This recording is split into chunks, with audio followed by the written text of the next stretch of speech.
itu harus seneng dulu. Hai, ada yang tahu saya di mana? Saya lagi di Desa Ngargoretno.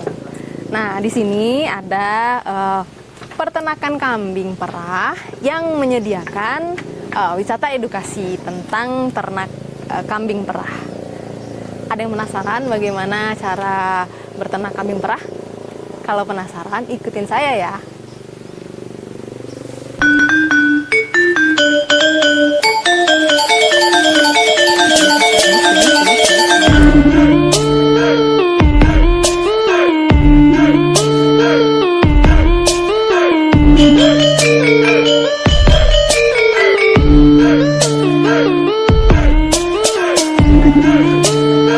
Halo Mbak. Bapak, tadi saya kesini kosong nggak ada orang, jadi saya langsung main sama kambingnya. Nggak apa-apa ya, Pak? Nggak Ya? apa-apa. Ini memang sudah akrab, sering ada yang Sering ada orang bermain. ya, Pak? Nah, tadi saya baca di depan kan ada edukasi katanya ya, Pak ya. Wisata edukasi kambing PE. Ya, etawa. Nah, peranakan etawa. Ya.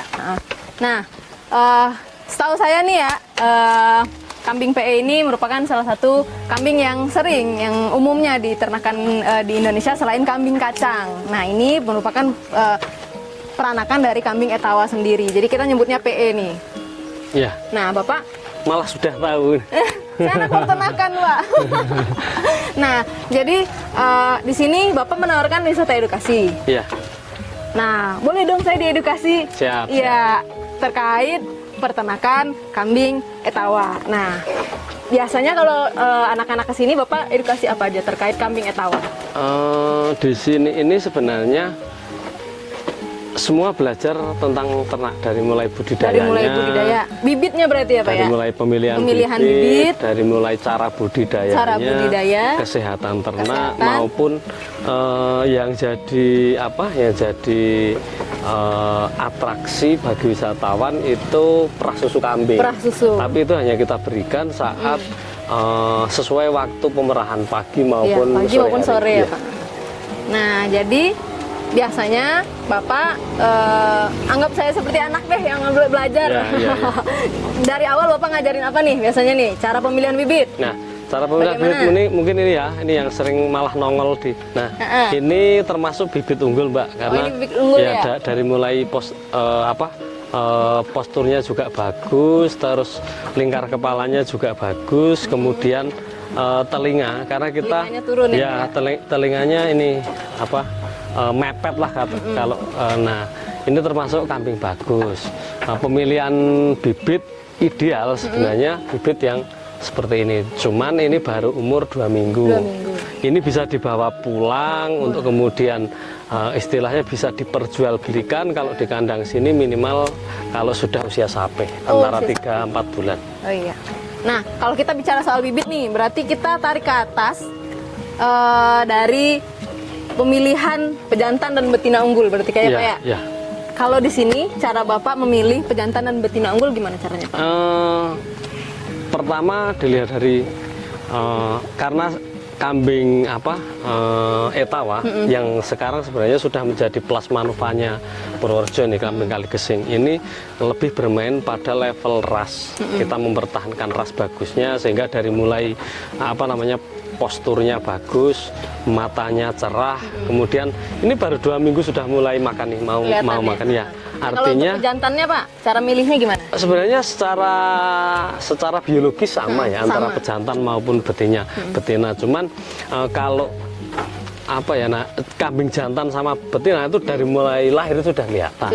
Ini semua betina, ada 2. Nah, kebetulan ini pejantannya pada kemana nih, Pak? di sana.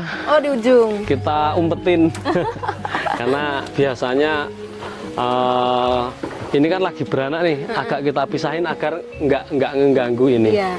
Biasanya kan sering bersuara atau kalau ada induk-indukan. Lebih agresif soalnya jantannya Pak kalau ketemu induk.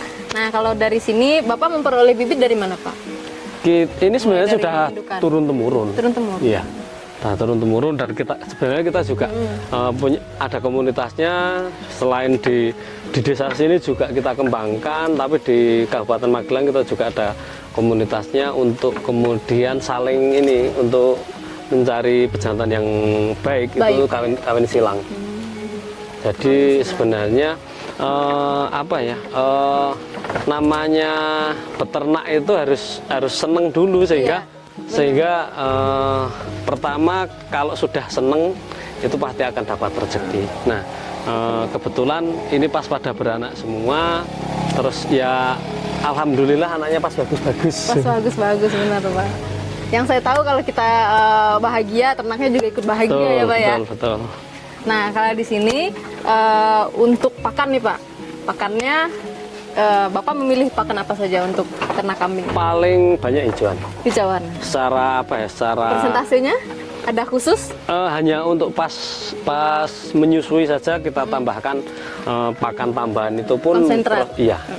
Tapi karena kebetulan kita juga pemilih kenapa orang sini banyak yang beternak itu salah satunya karena pakan yang melimpah sehingga sesuai dengan potensi yang ada di kawasan lereng Menoreh sini. Nah, contoh hijauan pakan ternak yang Bapak berikan untuk kambing di sini apa aja Pak? Salah satunya ini Lamtoro. Lamtoro ini daun apa ya? Ini kaliandra, bukan? Ini ya lamtoronya ini pas nggak ada, terus daun singkong. Nah, termasuk pemilihan pakan, bagaimana kambing ini juga makannya itu tidak setiap hari makan seperti ini terus sehingga aplusan makan nih kayak yang sedang dimakan ini daun singkong. Ada ya ibarat kita makan itu ada lauknya gitu lah. Enggak terus daun pete Cina terus daun kaliandra terus. Karena alamiahnya kambing itu sendiri adalah makhluk yang pika, dia pemilih. Makanya biasanya dia lebih memilih apa yang dimakan biasanya. Makanya dicampur ya Pak ya. Iya. Kalau untuk konsentratnya yang Bapak berikan apa aja? Polar. Polar itu yang dari ini apa? Bapak jagung. Bekatulnya kalau nggak salah bekatulnya gandum. Biasanya kita Bapak beli. memperoleh dari mana? Beli kalau polar, beli di toko pakan ternak.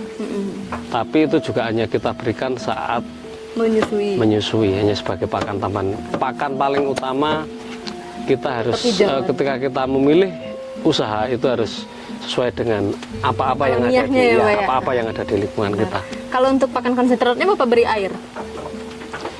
Beri air sedikit. Cara memerah susu kambing sebaiknya dilakukan pagi maupun sore hari. Terus ada jam-jam khususnya Pak? Ya kira-kira tidak kena panas gitu karena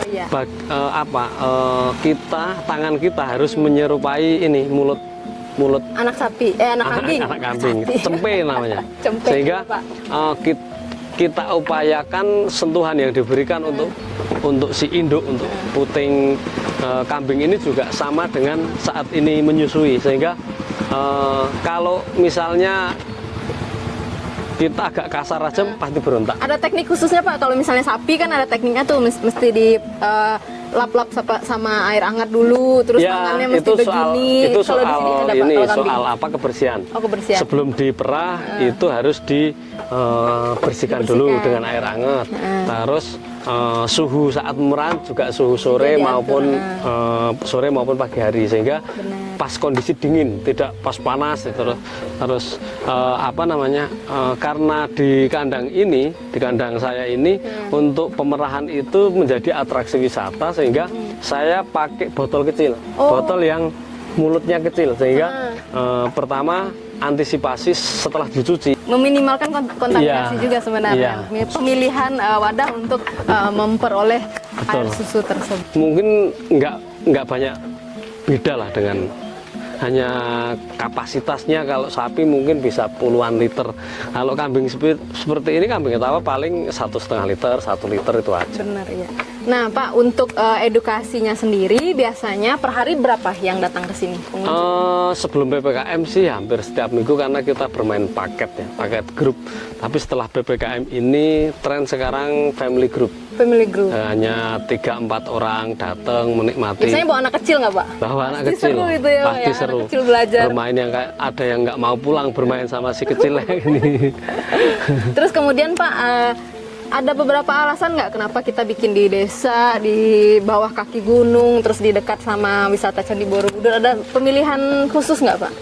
Sebenarnya secara usaha ekonomi keluarga ya ini memang sudah menjadi usahanya sebelum ada wisata desa. Nah, secara kerangka pariwisata bahwa Ngargoretno ini memang ditetapkan menjadi desa sebagai penyangga keberadaan Borobudur. Harapannya orang yang berkunjung ke Borobudur itu tidak hanya datang terus kemudian pergi lagi, tapi bagaimana Borobudur ini menjadi daya tarik magnet dan kemudian tamunya bisa menyebar di desa-desa yang ada di sekelilingnya itu.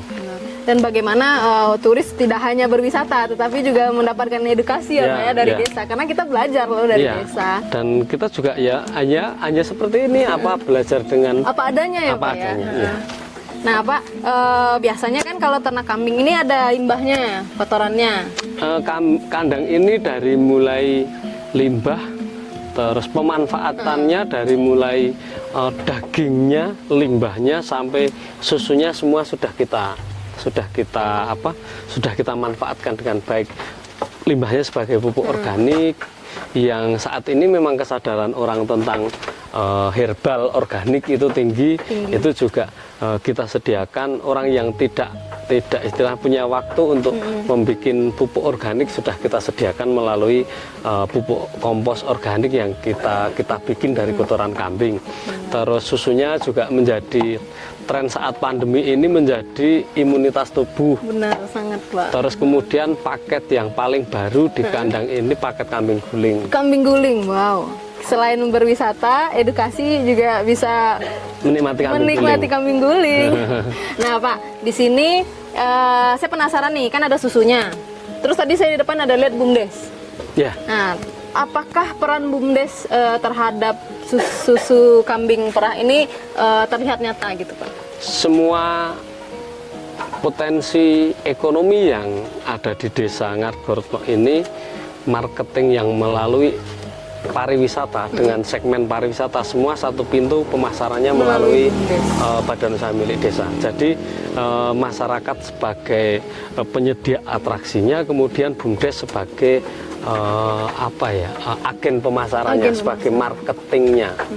Berarti di sini BUMDesnya sudah sangat berperan aktif terhadap kesejahteraan masyarakat juga ya? Ya, alhamdulillah BUMDes kita termasuk meskipun di gunung ya, di pelosok, cuman BUMDes kita termasuk BUMDes yang aktif dalam pendampingan pendampingan usaha-usaha mikro seperti peternakan, kuliner dan lain sebagainya di desa kami.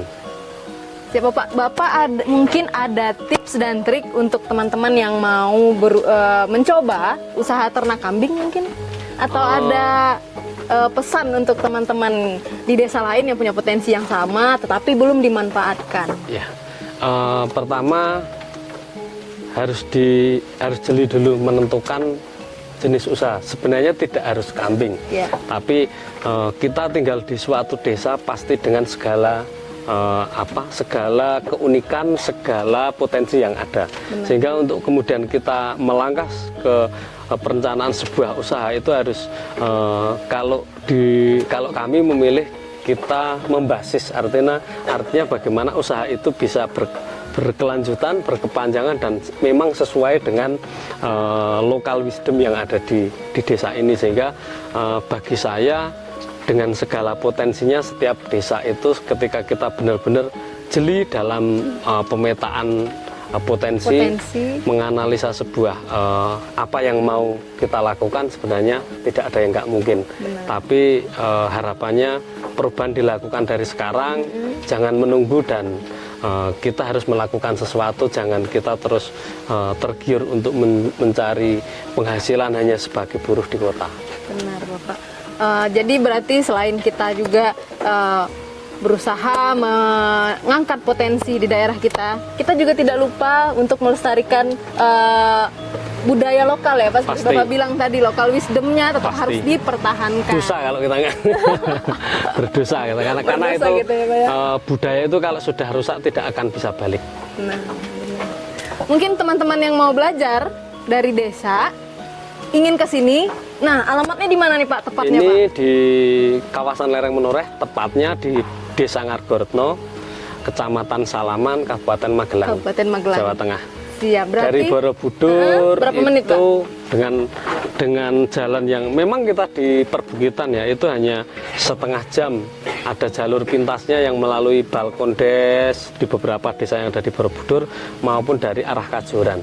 Sebenarnya sangat terjangkau. Sangat terjangkau. Jadi teman-teman jangan hanya ke Borobudur nih, harus mampir belajar ke desa ya. Kita belajar segala hal dari desa lagi. Oke pemirsa, dia udah mulai masuk kandang. Berarti saya juga harus mulai cabut nih berarti dari sini ya. Nah Bapak, terima kasih Bapak, saya Sama-sama. boleh berkunjung ke sini. Bapak jangan lupa saksikan pembelajaran mandiri, belajar dari desa Siap-siap. di channel resminya Pusat Pelatihan Sumber Daya Manusia Desa Daerah Tertinggal dan Transmigrasi. Sampai jumpa di pembelajaran selanjutnya. Dadah.